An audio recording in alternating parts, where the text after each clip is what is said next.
Hello world, I'm Chris Pirillo, and every once in a while, I love to go retro. I usually don't hold on to a lot of my old tech products, if only because over time they deteriorate or suck. Not to say that they were great when I had them when they were new, it's just that over time, tech sometimes loses value. And let's face it, I've probably had billions of gadgets pass through my hands over my lifespan. If not billions, well, at least hundreds. For the most part, throughout my life, I usually only get excited about a new class of products when it finally comes along. When it's an update to an existing series, I'm not as excited. Now, back in the day, Wi-Fi was brand new, and we didn't have things called picture frames. Well, we did, it's just that they weren't digital. So, when digital picture frames came along, I tried as many as I could possibly afford. What I dreamed of was finding a digital photo frame that would allow me to update photos by way of the internet. And I found it. And I still have it. Everybody, I'd like to introduce you to the back of the Kodak Smart Picture Frame exclusively for the StoryBox network, which no longer exists.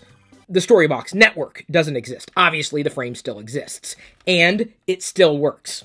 I took that picture. I also took the picture of this cloud at 30,000 feet, and you can see it in its full 640 by 480 resolution glory on a matte screen. Now, by today's standards, this would be laughable. But back then, this was $300. You can still easily navigate through the pictures on the device through the controls on the top of the frame. And by the way, that's real wood. And yes, that's the real picture of the real moon that I took on a real Mavica. I want to say it was the Sony Mavica FD95? Oh, it's been so long. I used to love the Mavica series. I don't have them anymore, though. It would be kind of cool to get a hold of a Mavica. A working Mavica. I don't want to talk about that right now, though. I want to talk about this frame. Yep, I used to take all sorts of awesome pictures, and now I take pictures of toys. And my baby, which I'd like to believe are awesome. This would still look fantastic sitting on my desk. What? Oh yeah, that's me. And you know what? The more I think about this, the more I think this was not Wi-Fi enabled.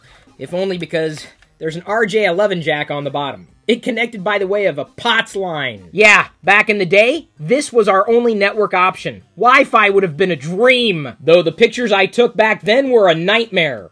I dressed like this to win a Palm 7. And, by the way, I won. I wanted a Palm 7, but I actually won the Palm 5 and traded the Palm 5 for the Palm 7 back in the day. No, I no longer have the Palm 7. Gosh, it makes me kind of wonder at this point if I can get that old stuff on a discount now. Those would be fun Throwback Thursday videos. The theme for the party was Go Tropical, and I did. And trust me, there wasn't any competition. When the network service was ultimately shut down, they pushed out a firmware update, making it possible for you to still be able to display photos on the frame, even without network connectivity. And, by the way, you could store the photos on a compact flash card.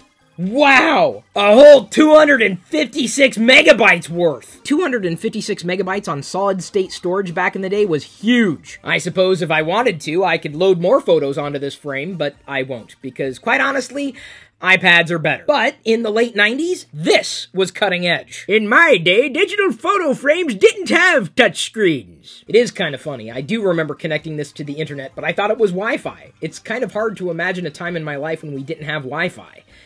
But that was a time in my life. I'm old. Despite the frame's age, I'd say it has stood the test of time rather well. It still works. And I just can't bring myself to get rid of it. I don't hold on to a lot of my old tech. This is here for sentimental value. I'll see what else I can dig up from my younger years, but if you have any ideas of what else I might be able to highlight in these tech-centric Throwback Thursday videos, let me know. At this point, however, I'm going to leave you to your own devices.